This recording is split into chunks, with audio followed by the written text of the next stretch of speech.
The Potter's Field by Andrea Camilleri. The Potter's Field is a story with deceit, affairs, and murder. What more could you need? Camilleri is an Italian writer. The story takes place in a fictional town in contemporary Italy called Vagata, where mob activity is still present. There are many structures of power in Vagata. There's the commissioner, who is in charge of the rest of the police force. Montalbano, our main character, is the chief, and he holds power above Inspector Aguelo, Fazio, and Cattarella. There are other outside power structures as well.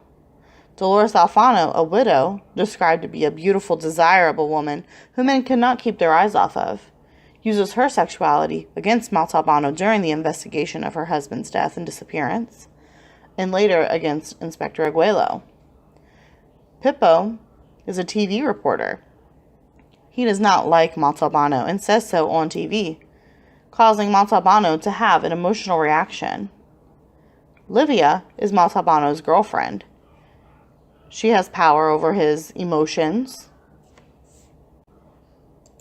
Montalbano is our main character.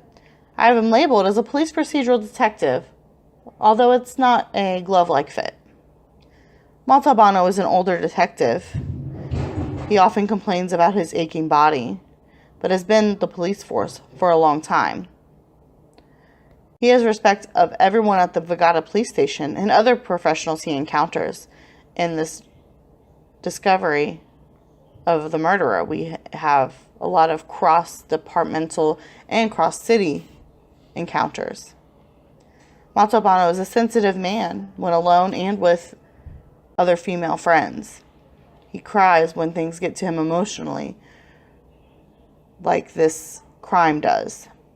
He's always concerned with his morality, always questions if he's doing the right thing for himself, for his job, or for the people that he loves.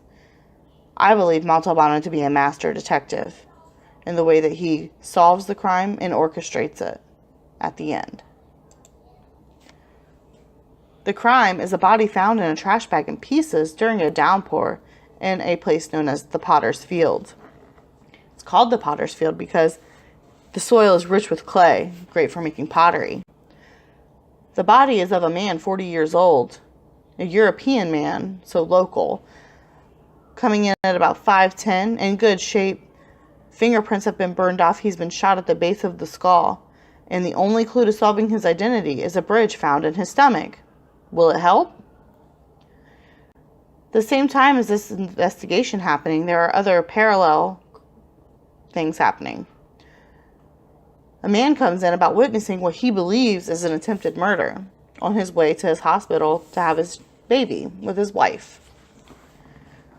A car runs a woman walking along the side of the road, off the road, into a ditch, and leans over and says something at her. At the time, he doesn't think of it that much. The woman doesn't want to talk about it. So he drives her to the rich side of the town where she lives and proceeds to the hospital to have his baby. But later thinks that was odd and goes to the police station. We also discover there's an affair of a friend of Montalbano. There are so many clues in the story. Actual clues, misleading clues. What could they mean? The body was chopped into 30 pieces. Why 30? The man was shot in the base of the skull. That sounds like mob ties. He was buried in the Potter's Field. That has biblical ties. The apartment was left in disarray, but not a disarray that would be common for a murder. There have been rumors of his wife having an affair with other people in the past. Are they true? What could they mean?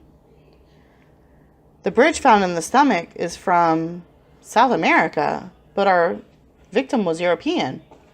Why does he have a South American bridge?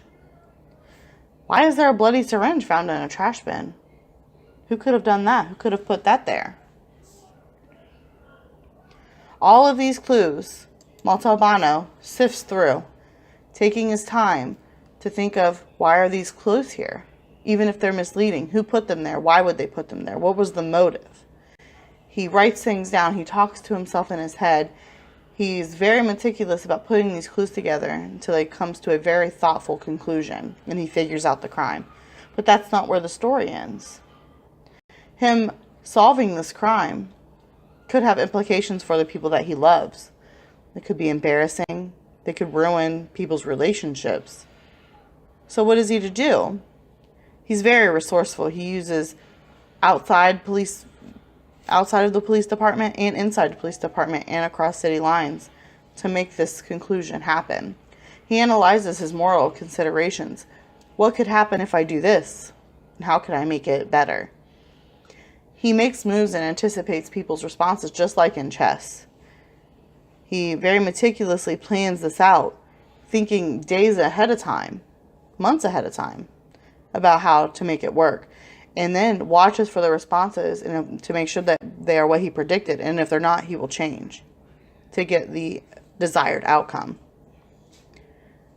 All of this ties up into a neat little bow at the end, solving the murder and not giving him credit for the solving of the murder, which he is perfectly fine with. And Pippa's still talking about him on the TV. But everyone he loves is fine. The real murderer goes to jail, gets caught, and Montalbano rests easy at night.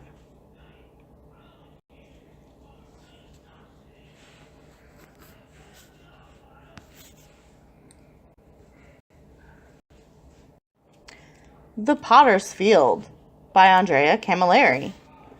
The Potter's Field is a story